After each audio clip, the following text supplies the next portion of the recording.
All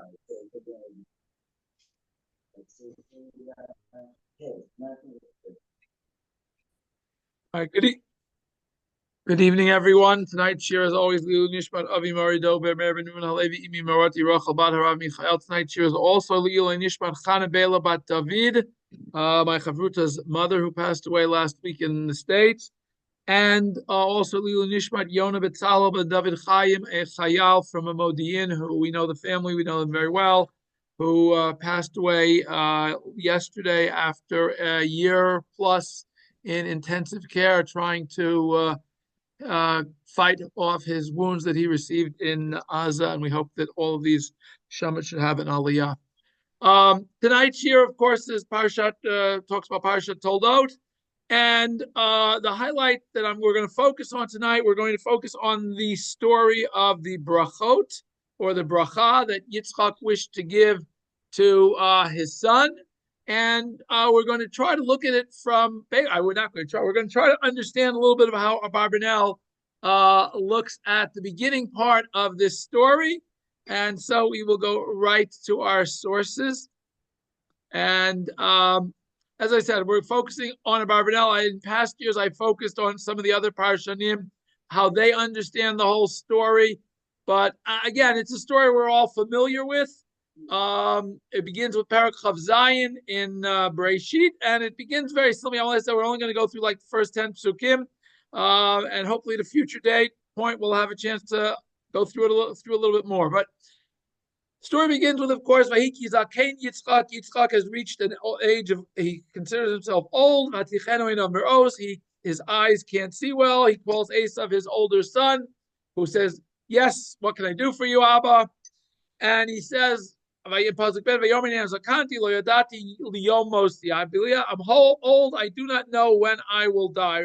And again, how old he was, all sorts of interesting parshanut on that. Rashi goes through that. We've discussed that numerous times in the past. But again, he calls Esav in and says to him, get all your hunting gear, and go out to the field and hunt for me something. Find me some hunt.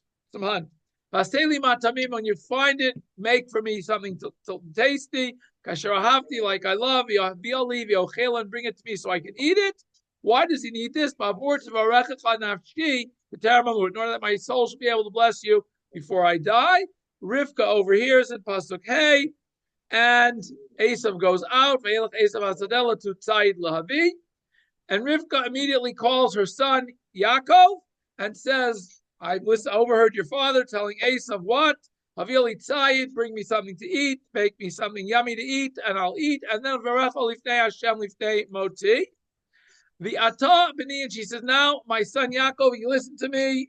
I'm going to give you a series of commands. You have to listen to them and do them. End of discussion. Lechno latzon, go out to the sheep, bring me 2 gedoye izim tovim, 2 goats, young goats that are good, and I will make them as something tasty for your father like he loves. You'll bring it to your father and he'll eat, in order that he should bless you before his death. Okay, now we all know what happens. Yaakov does what his mother said. He says, wait a minute, it's going to feel me. We know the whole rest of the story. But we're going to go through this part of the story, because this part of the story we're trying to understand. We have 2 people whose perspective we're trying to understand. One is Yitzchak, the other is Rivka. They've both given their son, each one has given their son some commands. And the question that the Parshanim will want to wrestle with, and we're going to see Abarbanel has a whole series of questions to wrestle with, is what is the motivation of the 2 characters that we've seen present, Yitzchak and Rivka. Esav clearly is doing what his father tells him to do. Yaakov is clearly doing what his mother tells him to do. The question is, what is the motivation of Yitzchak and Rivka, and what's going on here? So that's what Abarbanel is going to try to help us understand a little bit about, but he has following questions. Abarbanel, for those of you who have never studied Abarbanel previously, very simply, he goes through each parsha or each parak or each section, raises a series of questions, and then through explaining the psukim, tries to answer those questions. So we're going to first go through a series of questions. By the way, on this whole chapter. He has, I think, 20 some odd questions. We're only going to go through, hopefully, we're going to get through some of the first 7. That's what we're going to go through today. The first question he raises is a very simple question that we often overlook in this whole story. Ma ra Yitzchak levarach et Esav. Why does Yitzchak have this need to give Esav a bracha in the first place? Okay, we don't think of that. Oh, parents always give their kids a bracha. Yeah, but Abarbanel says, wait a minute. What's the precedent for parents giving kids a bracha? Well, our precedent is Yaakov perhaps on his deathbed, Moshe Rabbeinu on his deathbed, blessing the tribes. But up till Yitzchak, what's happened? Valo Avram, Aviv, lo berechoto beit moto. Avram didn't say, oh, I'm old, let me give Yitzchak a bracha. Lo berach Adam et Shem. Adam didn't say, oh, I'm old, I better give a bracha to my son. Lo Noach et Shem. Noach didn't give Shem a bracha. Yitzchak. Who gave Yitzchak this idea? Im came bazeh adochat levarach et zeh. The kolsh came bioto rasha. And how much more so? Why is he giving a bracha to his son who isn't even, perhaps worthy of a bracha? At least, I don't know what Russia means, but clearly, at least we have an idea of what we're going to see, and we'll talk about. But first question is, why is Yitzchak doing a precedent-setting thing of giving a bracha? Why does he feel the need to do this? That's question number 1. Question number 2. Okay, let's assume that he's decided for whatever reason that before he dies, he wants to bless somebody, right? Why is he specifically calling Esav in only? Why doesn't he call Yaakov and Esav both in and say, hey, come on, boys, time to get a bracha from Abba before I go? They're both his sons. Just like Yaakov, we find on his deathbed, who does Yaakov do? He blesses all 12 of his sons. He doesn't just say, oh, Reuven, I'm going to bless you. I'll forget about everybody else. Right? He picks them all. And similarly,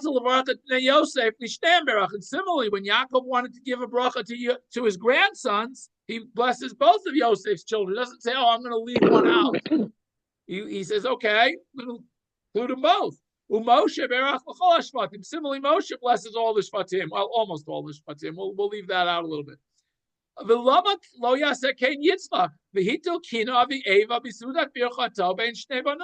Why is he trying to create a situation that's going to generate jealousy and problems between his 2 children by giving one a bracha and not giving the other a bracha?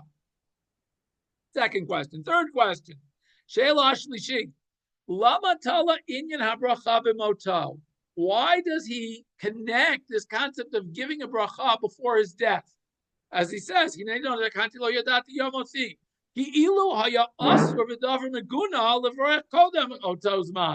what's wrong with giving a bracha if he's perfectly healthy? Why does he have to wait till he's on his deathbed, kiviyachol, to give him a bracha? Or at least he thinks he's on his deathbed. He's ready to, not deathbed, but he's at a point in life where he feels, I could go anytime. Why does he pick that up? Why does he say, I'm perfectly healthy, I want to give you a bracha? Your whole life you should be blessing your kids. Or their whole lives, I guess. Not your whole life, right? Kohen Gadol, Kohen Gadol, we say Birkat Kohanim every day, right? Yes, it's true. Abarbanel says, yeah, that Yaakov ends up blessing his sons right before his death.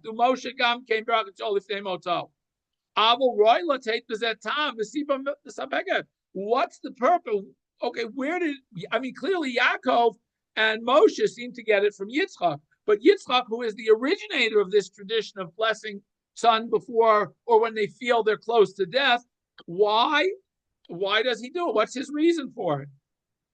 Why does he wait this long? Why doesn't he do it sooner? That's the third question. Fourth question.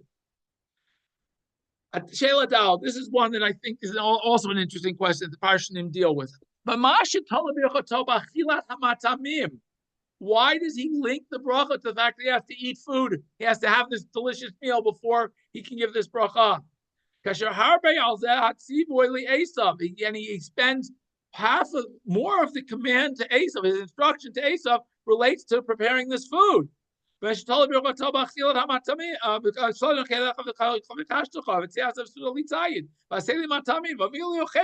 and then at the end, he spends most of his instruction to Esav is what he has to do to get the bracha before he can get the bracha.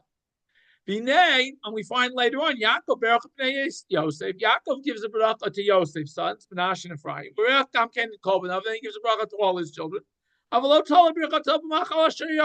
No mention of any food in either of those scenes where Yaakov is blessing Menashe and Ephraim or Yaakov is blessing the sons. We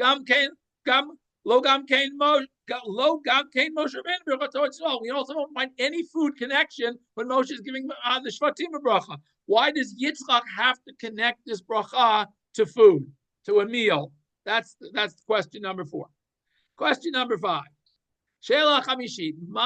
Okay, so that's the first 4 deal with primarily, as I said, with Yitzchak. What is his motivation? What's going on? Now we get, and why is he giving Esav these instructions? Now we're going to switch gears to Rivka, and what's her motivation? Hey, Sheila Chamishit. Ma rata Rivka lasirat habracha me Esav, biyoto b'no hagadol, v'lo mishpar habachora. Habrachot. Why does Rivka feel the need to intervene and switch the bracha away from Esav, who's the oldest? She goes through all of this effort to remove the bracha from Esav. His father wants to give him a bracha. Why is she meddling? Okay, so why should at least not get involved? In other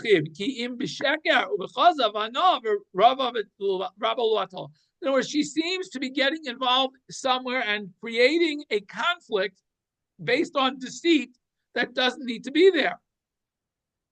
Next question, number 6. This is the one that I think everybody asks this question. How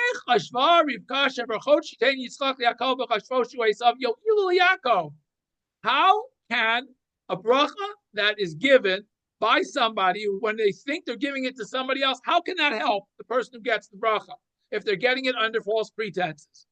Because Yitzchak's intent is he thinks Esav is in front of him, he's giving this bracha to Esav. How can it help Yaakov? Everything when you're giving a bracha, why do the Kohanim have to say bi'ahava? Because if they don't love Am Yisrael, they can't properly convey the bracha.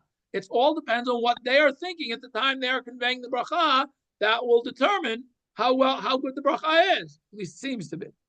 Azal Amru inyan nidra, in terms of neder, if nadra ishto v'savar nadra bito, he heard somebody in his household make an oath, and he thought it was his daughter, and it was really his wife, and he or vice versa, whatever. In other words, if he's made fair the neder for his daughter, thinking it was the daughter and it was really the wife, it doesn't work. In other words, if you the same thing in terms of bracha, if you're kavanah and giving a bracha as one person and it's somebody else who's really there, it can't work. When you say something to somebody thinking there's somebody else, doesn't help. If you call somebody and give instructions and you dialed the wrong number, the person at the other end isn't going to get the message because they won't understand what you're saying. They'll have, who is this strange person giving me strange instructions? What was Yaakov Gamkein?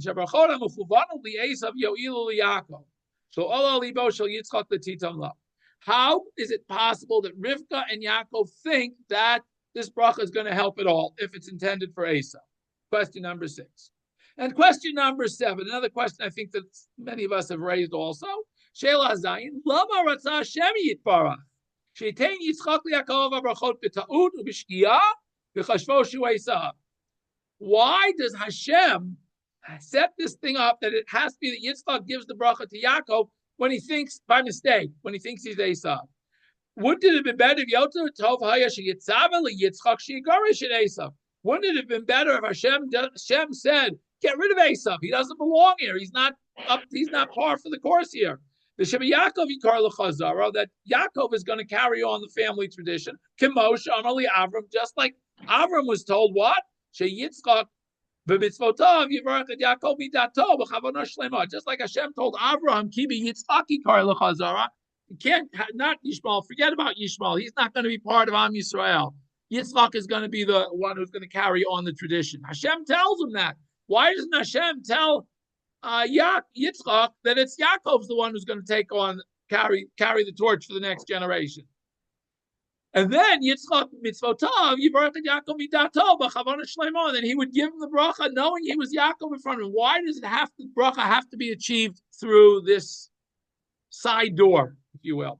Okay, so those are the first 7 questions he raised. As I said, he raised a whole bunch of other questions, but they're on the rest of this section. And I hope we're going to have a chance to finish all this because Abarbanel is lengthy, but we're going to try. Okay, and then he goes, I'm going to explain all the psukim to try to answer these questions. Okay. Bracha, the concept of bracha. Abarbanel begins by trying to explain to us what is bracha. Shem mishutaf yomar fi hamivarech v'hamivarech. That bracha is a term we use for multiple things depending on who is giving the bracha and who is receiving the bracha. Ki hine, going to give us 3 types of brachot. Yesh brachot me'aborei yitbarach liberu'av. There are brachot where Hashem, the Creator, blesses His creations. That's type number 1. Yesh bracha me'habruim elav. Type number 2 of bracha is a bracha where Hashem's creations bless Hashem. That's type 2. The yesh bracha me'habruim kitzatam likzatam. And this bracha type 3 is when a individual creation, when somebody who Hashem has created, blesses another one of His creations. So those are the 3 types of brachot. Okay, so now we're going to go through each of these. And each of these, by the way, seems to operate slightly differently, Abarbanel is going to tell us, as we logically would understand. When we say that Hashem is giving a bracha to His creation, ein safek sheyahaya hashpa'a v'tosfa tova bahem. Obviously, this is going to be something positive for them. There's going to be something flowing from Hashem to the people who are being blessed.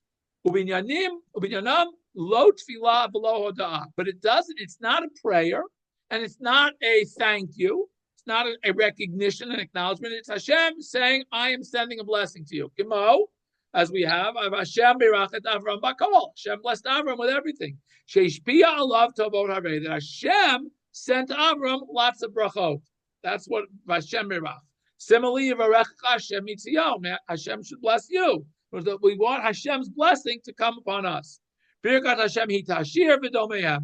On other places where we talk about Hashem sending bracha to people, and that is where Hashem basically promises or says that I'm going to send something positive to the recipient. So that's type 1. Bracha shema b'rim el Hashem yitbarach. Type 2 bracha where we human beings bless Hashem. Eino hashpa. That's not, Hashem, we're going to do something, we're going to send you something good. Okay? Below atava, it's not any positive, any benefit to HaKadosh Baruch Hu kiviyachol, because Hashem doesn't need our brachot. Ki he mekablim mimenu. We receive from Hashem. Below mashpiyim v'notnim elav. It's not that we have an impact and an influence on Hashem and give Him things. Ava, what is the concept of a bracha that we say to Hashem? Hoda'ah b'hilul derech shevach. It's giving praise to Hashem and thanks to Hashem for what He has done for us. As we see Vayivarach David at Hashem, as David blessed Hashem, when we are told to love Hashem, Tamiti lato b'fi. Hashem's praise is always in my mouth. All of these are concepts of brachot to Hashem, where we are saying either thank you or we praise Hashem for what He has done.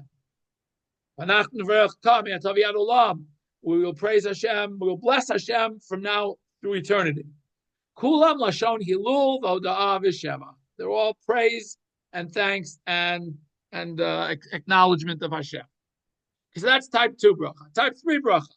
The bracha shehi mehabruim kitzatam likzatam. When we have a bracha from individuals to individuals, or from individual to an individual, einam hashpa'a v'lo atava. There's certainly not in the essence of I'm I'm hoping to have an influence on you, or I'm going to give you something positive.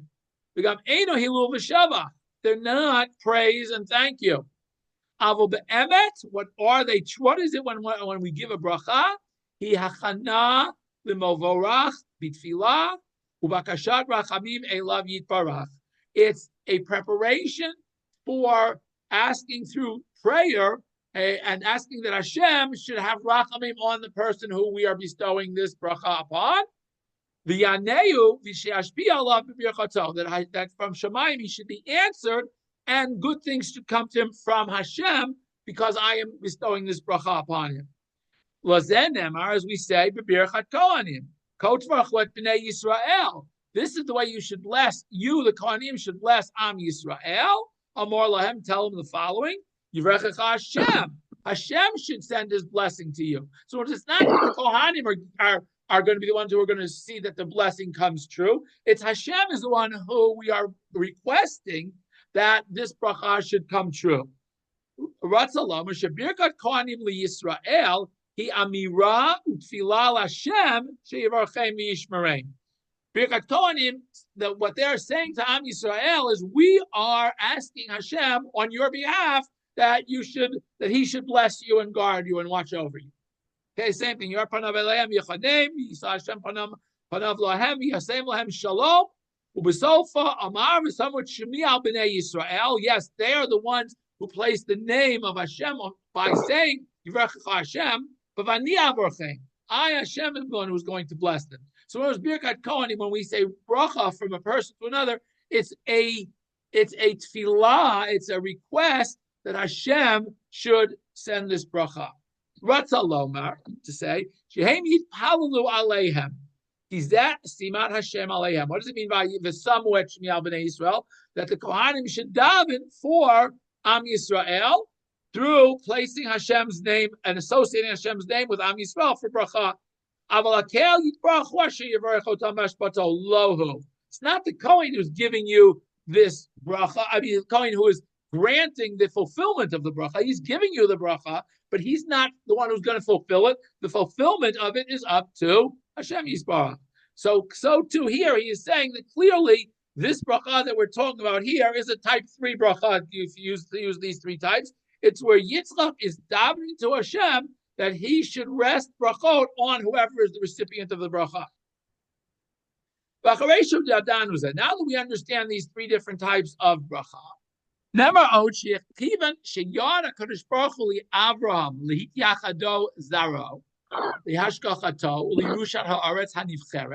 okay, when Hashem selected Avraham, he set him aside, and his descendants are set aside to receive this special gift from Hashem of what? Of Yerushat Eretz Yisrael.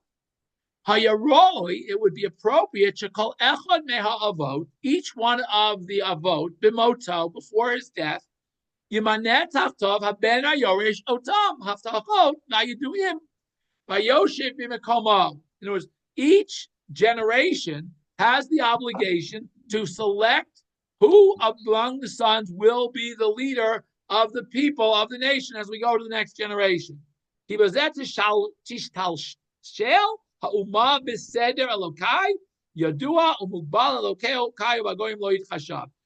the whole purpose of this will be to establish order, so there won't be constant fights about succession planning.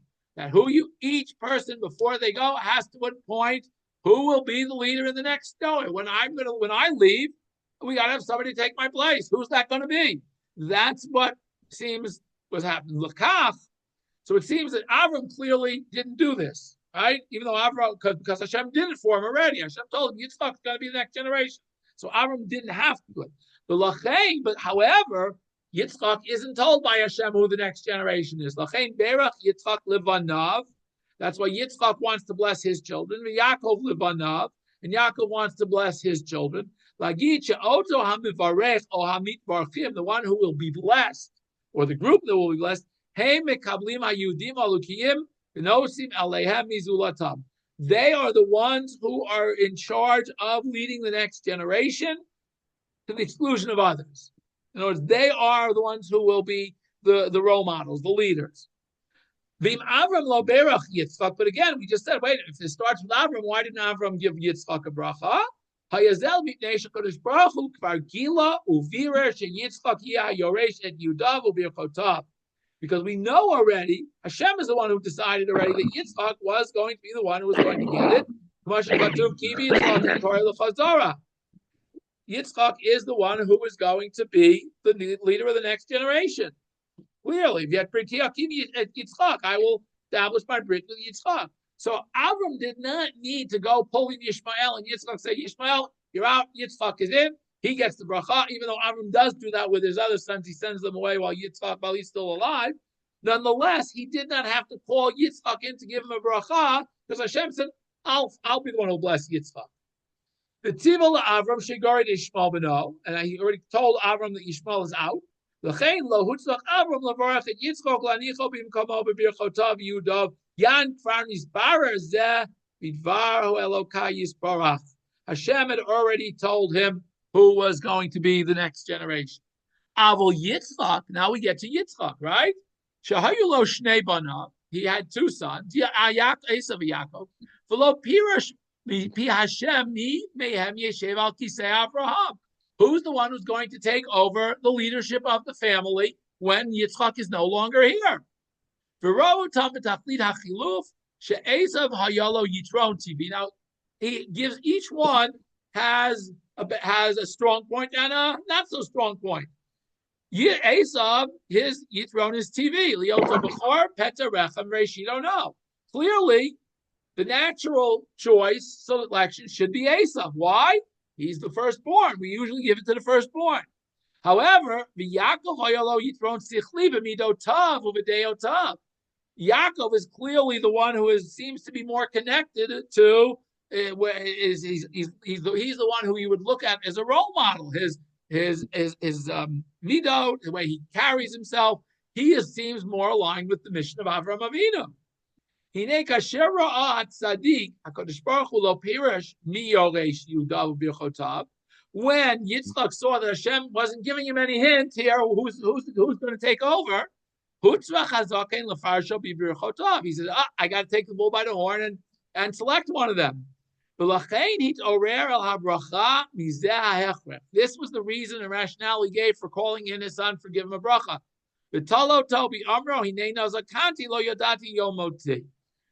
If I knew when I would die, I'd wait till the day before. But I don't know. I may die any day now. I'm getting older. So, again,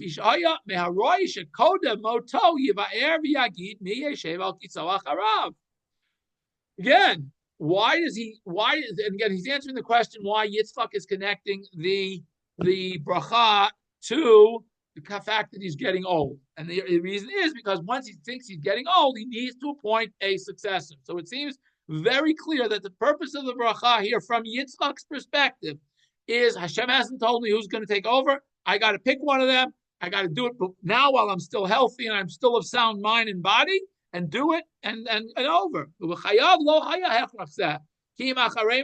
wasn't worried about who's going to take over while he was alive and fully fit. Now he's getting closer to death.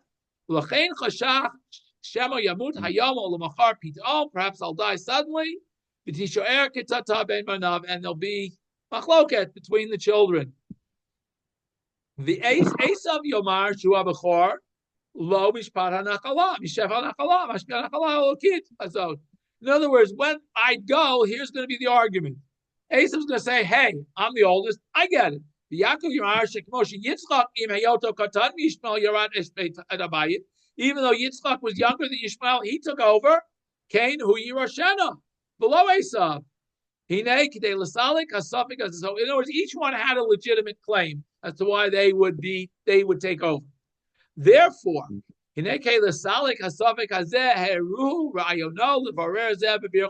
he wanted to settle the matter once and for all by telling the boys, this is the way it's going to be. So that's Yitzchak's perspective. They go to all different other reasons in the Medrash.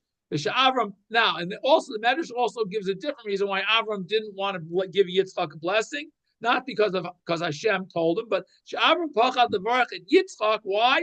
Yishmael Vigal al Hashem darko ubarech et Yitzchak acharei moto. In other words, because he didn't want to give Yitzchak a bracha in front of Yishmael, because Avram loved Yishmael also.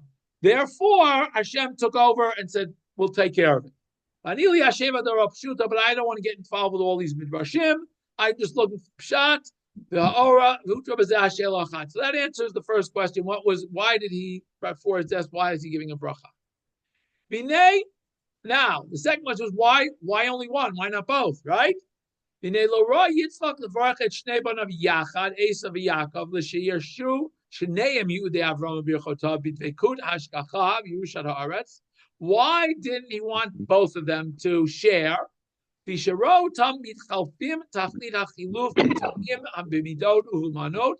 they all had very different temperaments and they would have problems. He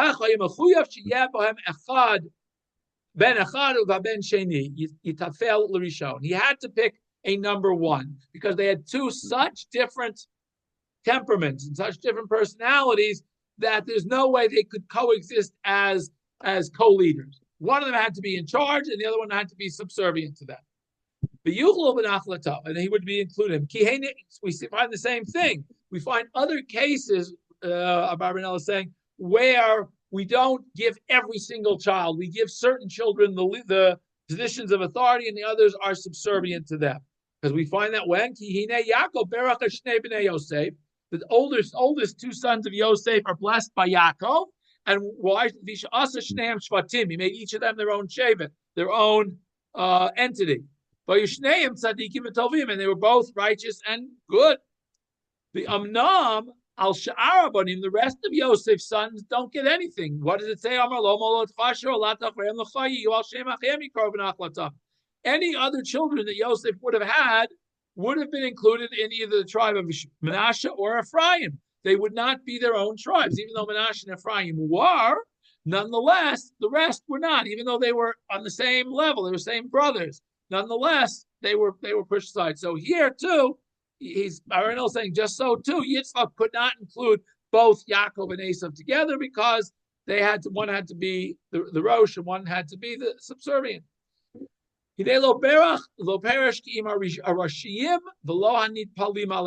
therefore, it's just like Yaakov, when he gives this bracha to Manasseh and Ephraim, doesn't bless the other sons of Yosef. So too, Yitzchak doesn't want to bless. He only wants to bless Esav because he's going to be the number one.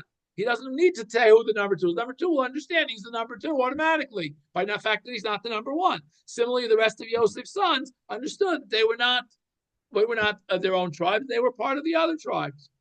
Again, Yaakov, why does Yaakov bless all 12 of his sons? They are each the heads of their own tribe, their own group, their own nation.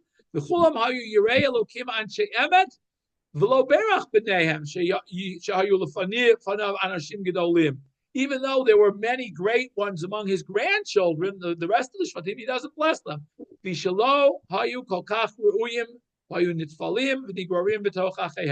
Because they are subservient. In other words, each elite tribe, is led by one person.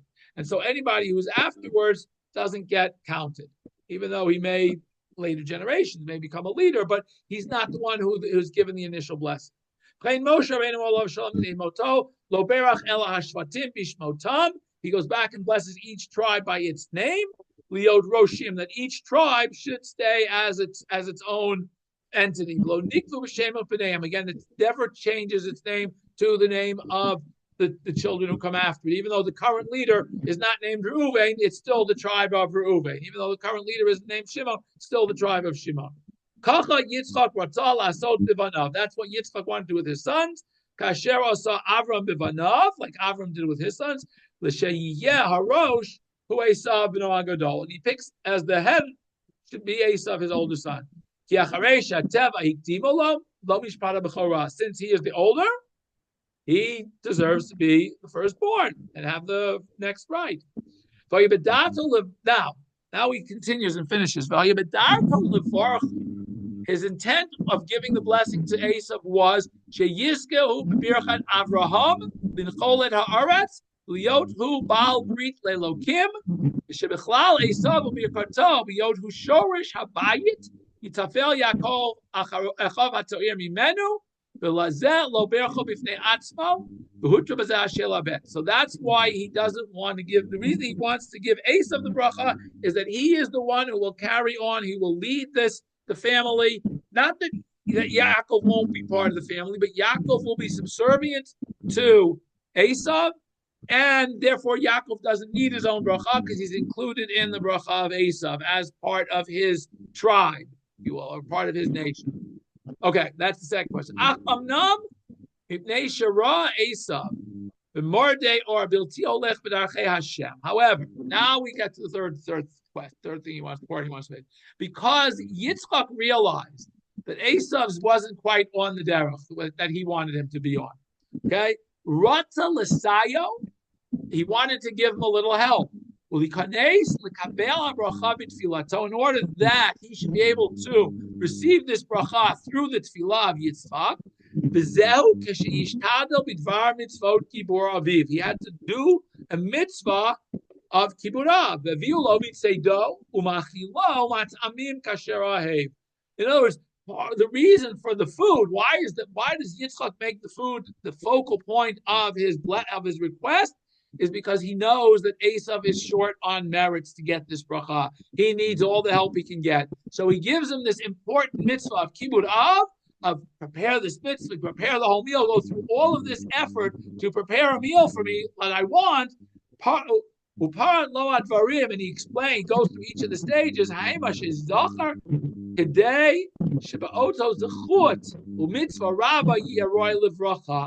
The reason he gives them this detailed command doesn't just say, go bring me something to eat. He says, go do this, and this, and this, and this. Each one of those is a separate mitzvah that he hopes to give Esav all of these mitzvot to be able so that the bracha that he's about to give him should be fulfilled. Baran Katav, Ran adds that he gives him this command so that Esav should be happy. In other words, he tells him why he wants him to do it, so that Esav should be happy, and he'll go. I'm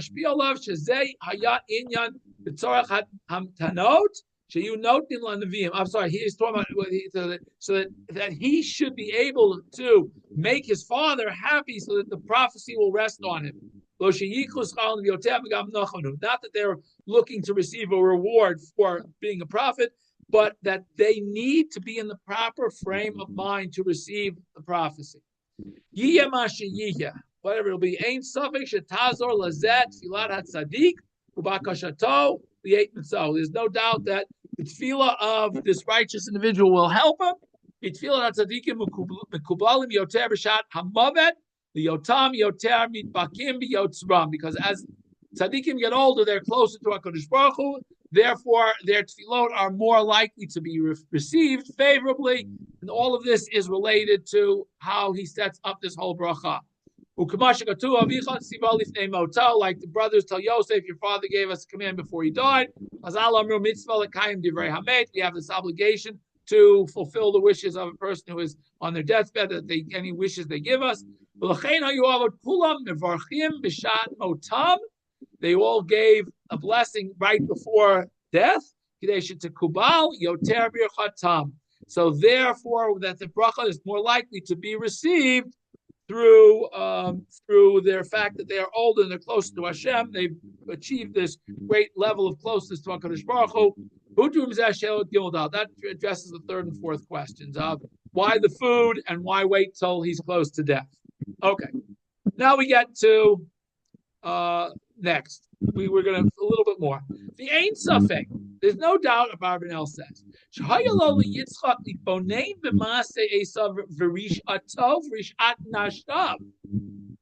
only is Yitzchak really didn't quite get it. He should definitely have looked into what's Esav about, what is he doing, and look at his wives. And clearly, if Esav is not going on the right derech, his wives are not on the right derech, clearly his kids aren't going to have anybody to learn from, and they're going to end up on the wrong derech too. So why is he putting him in this position if he doesn't see any possibility of them returning? What he should have done, why didn't he go and say, hey, Hashem, give me a little help with this? Who should I give the bracha to? Okay, why doesn't he ask Hashem for some guidance?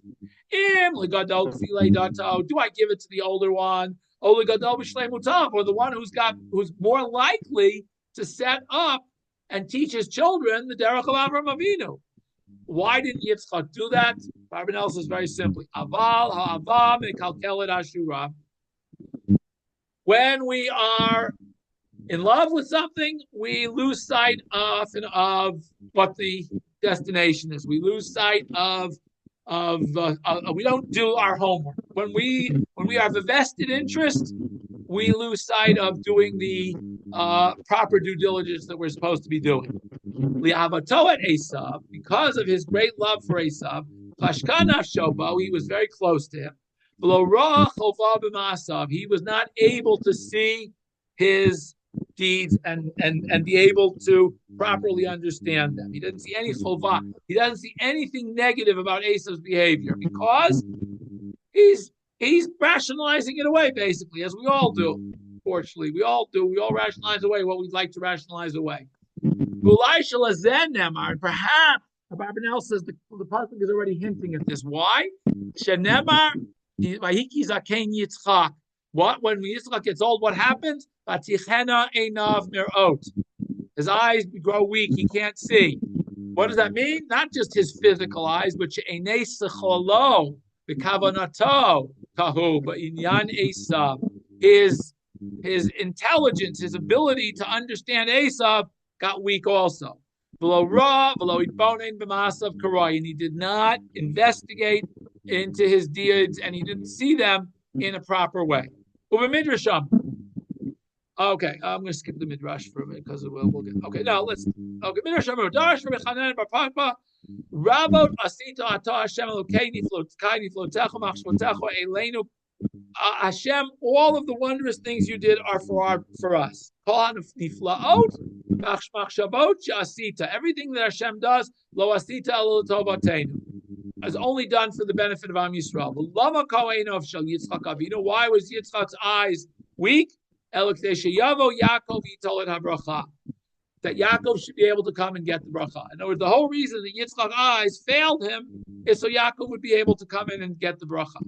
Perish, what does that mean? Sheko einav hagashmiyim. Yes, his physical eyes were dim. Bani Omer, and Abarbanel says, I'm also saying kigam einei bechinato.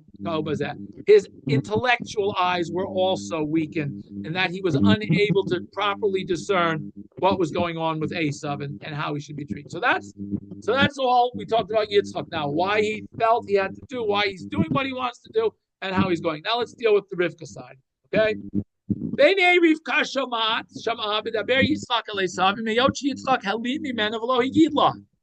Rivka happened to overhear it. Yitzchak didn't come into Rivka and say, hey, let's have a discussion. Which of the boys do you think I should give the bracha to? Seems as though, at least Abarbanel seems to think, that clearly Rivka had no clue that this was about to happen. Because if she had, she might have acted differently. Don't know. She already knew. If we go to the beginning of the parshat, Rivka is still first pregnant. She goes and asks what's going on. Sherav, and what was she told? Sherav Yavod Zayir. That the older one, at least the literal translation, the seemingly pshat of this seems to be Rav Yavod Zayir, means the older one will serve the younger one. Because she is aware of this prophecy, Yada, she knows Yaakov Ikar Habayit, Birosho, Lo Esav. Because she knows, wait a minute, not going to work. He can't give Esav the bracha to be the head of the family. Why? Because I know, because I heard this prophecy all these years ago before they were born, that Yaakov's going to be the one who's in charge. She suddenly becomes afraid that Esav will get this bracha from Yitzchak.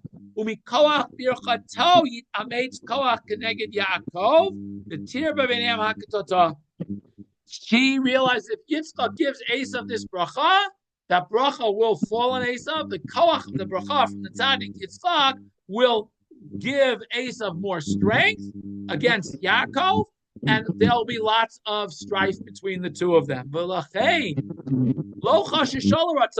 She did not want Yitzchak to his will to be carried out. She only wanted to make sure that the prophecy that she had been told of Rabbi Avot Za'ir was fulfilled. Gam, and why is she so gung ho about this prophecy being fulfilled that way? Gamra atash and Nishei Esav hayurov v'chataot. She also saw that the wives of Esav were not up to par. They had no right being in this family. And Esav didn't say anything to them. He didn't try to correct them. He didn't try to help them grow. Nothing.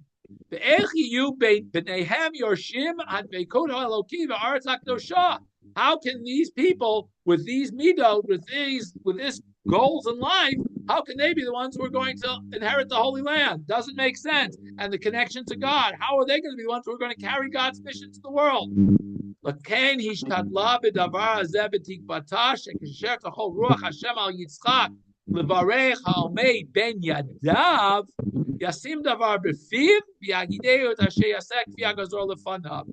Therefore, she works very hard because she is hoping, she believes that when Yitzchak has his son in front of him and Hashem's spirit will rest on him, Hashem's spirit will guide him to give him the proper bracha according to the person who is standing in front of him, as it should be.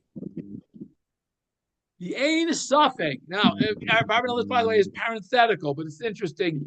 Ein Safek shlo higida Rivka liyitzchak li'olam hanevuah asher nemrala.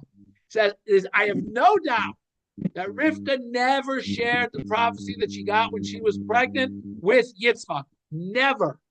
In her lifetime did she share it with Yitzchak. This Rav Yavod Za'ir.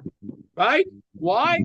Im Lokain, because if that's not a true statement, if she had shared this with him, over Yitzchak at Pi Hashem Yilot Yitzchak, how could Yitzchak have thought that he was going to give the blessing to Esav to lead the family if he knew the prophecy that Rivka had received? So clearly, Abarbanel says two things here. First and foremost, that Rivka, wants to make sure that this prophecy is fulfilled, that's the key that she's focusing on, and that she never told this prophecy, never shared this prophecy with Yitzchak, just like Yitzchak, he said at the beginning, never shared that he was about to give Esav this bracha. So it seems that that the communication level that existed between Avram and Sarah concerning Yishmael and Yitzchak did not exist between Rivka and Yitzchak in terms of Yaakov and Esav. Clearly, at least, Abarbanel says out flat out, didn't exist, didn't happen. They never discussed who's going to take over. No discussion of this. No succession planning. They didn't write a will together. Maybe each one wrote their own will. Don't know, but clearly not. Ulai. Now, Abarbanel wants to say, well, why didn't she share this with him? Ulai shemitzini uta shalchali broshet Hashem beli rishuto. She went in Sinab, she hid from him and didn't bother telling him that she was going to ask Hashem what was going on. Helima oto, therefore she hid that from him. Osha amra ein tzarich lagiv l'navi, or either she didn't want to tell him because she didn't want him to know that she had gone to ask what was going on, or she thought ein tzarich lagiv nevuah l'navi. I don't have to tell the Navi a nevuah I received. He must know it. Ki hu gadol meni. He's a greater Navi than I am. He probably knows the same thing. So that's why she never told him before. The Gama Talo Ratzalo Marlo. Why doesn't she just go in and say, hey, wait a minute, Yitzchak, hold on. Stop the presses here. Why does she send Yaakov and why didn't she go in herself? You go in, tell Yitzchak, you're making a big mistake here. Esav's not the one to get the bracha, it's got to be Yitzchak, here's why. Why doesn't she tell her, Ratzalo Marlo Kach Hu Gadli Me'ed Hashem Kodem Leidata, Mipachada, Ulai Me'avat, Yitzchak et Esav, Lo Yivarech et Yaakov, Yaniach HaKol B'Yidei Shamayim. Her concern was, if I go in and tell Yitzchak, hey, you can't give Esav the bracha, he'll say, okay, I won't give Esav the bracha, but I won't give it to Yaakov either. Okay? And if Hashem wants to bless Yaakov, let him bless Yaakov, right? V'hiratz tasha yitbarech Yaakov al kol panim mipi aviv. B'nefesh b'leiv tov. Not just to get a bracha kind of off the cuff, out of the cuff. She wanted him with a full heart to give Yaakov. Once he's decided that he wants to give a bracha, she wants to make sure that it goes to the right one, not to the wrong one. Ohim sibot ne'ed Hashem below nitkenu alilot, so that we shouldn't think that this is something that Hashem said. Not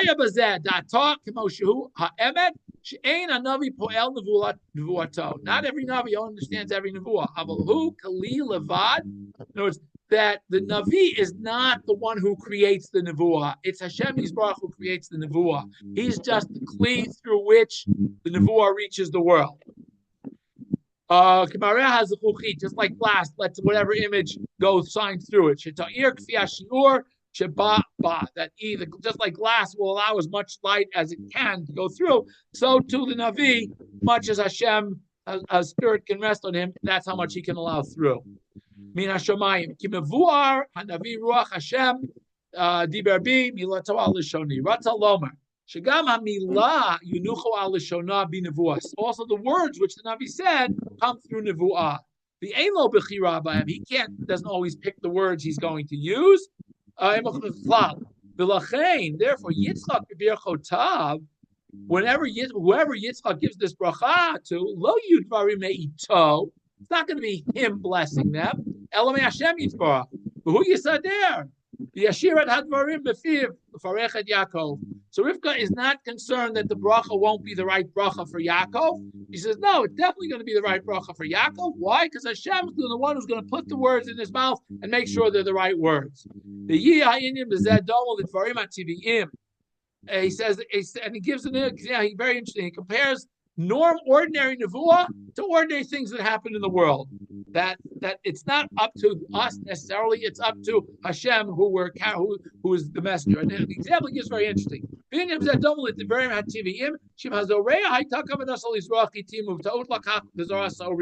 Somebody thought they're going to plant wheat, but by mistake they pulled out barley seeds instead of wheat seeds.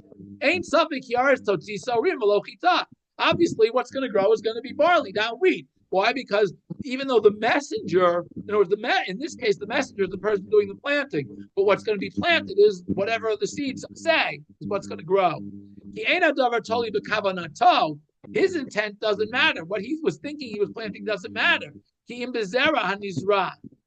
adam who kli bizriya. The man is the vessel that just passes the seeds through from seed to ground. The ain kol ha'inyan be'hatarat nedarim shezacharti b'sheila. And the same, and it's not anything like hatarat nedarim that I mentioned above. Bisha adam bo poel pulato. There, the person is an active participant. In the case he brought in the question, why isn't it like the hatarat nedarim? If you give hatarat nedarim to the wrong person, it doesn't help.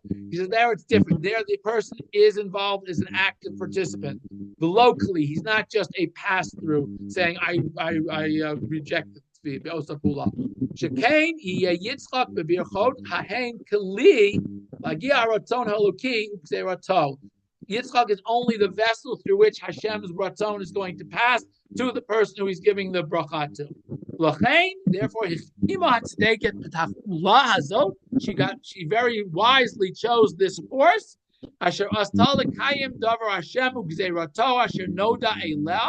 That was her purpose, is to fulfill the prophecy that she had been told, and this answers questions 5 and 6. What Rivka is thinking.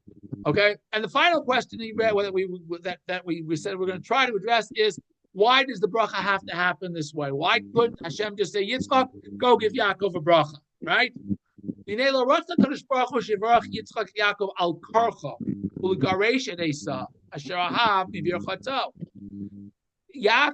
Hashem did not want Yitzchak to give Yaakov a blessing against his will and to throw Esau out, that he did not get a bracha. Because he felt, Hashkosh Baruch Hu said, if I tell Yitzchak, you can only give Yaakov bracha, he can't give his bracha, he's going to get very sad that his favorite son isn't getting a bracha.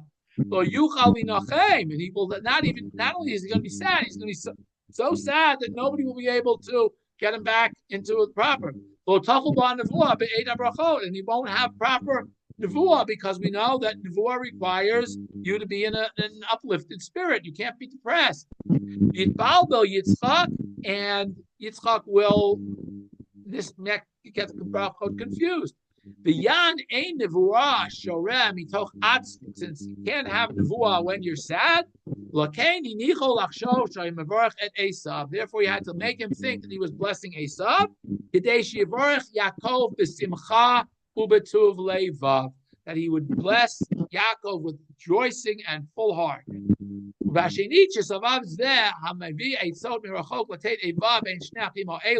Second reason why Hashem sets up this whole scenario of Yaakov coming in and taking Esav's bracha is HaKadosh Baruch Hu decided that these two brothers have to be completely separate. So he wants to create basically a barrier between the two of them.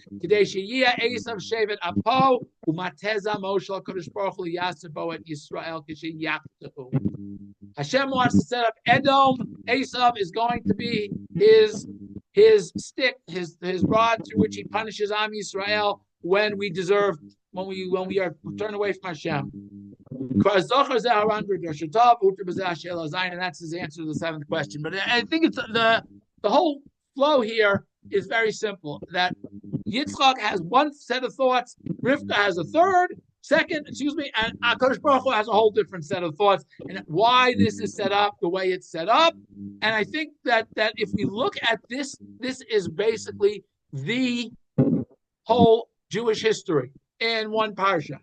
Whole history of the Am Yisrael in one parsha that we are constantly going through in every generation. This concept of Hakol Kol Yaakov Hayadayim Yidei Esav, that when we don't fulfill our mission, Esav is waiting in the wings to fulfill Hashem's word of being his shevet, of being his one who carries it out. We have to understand that while we look at the political situation or the military situation or the worldwide situation and we say, oy vavoy, what's going on, we have to understand that it all starts at home. And I think that's really what Abarbanel is trying to tell us, that when we see the Goyim creating problems for Am Yisrael, it's not the Goyim doing it, it's Am Yisrael is doing it. When we get our act together, Hashem will take care of the Goyim and they won't bother us. And that, I think, is the key lesson, key takeaway from this whole parsha, that everybody, Rabot Machshavot B'Leiv Ish, Batzad Hashem Hitakum. Rivka has her thoughts, Yitzchak has his thoughts, Yaakov and Esav are just characters playing roles that have been assigned by their parents.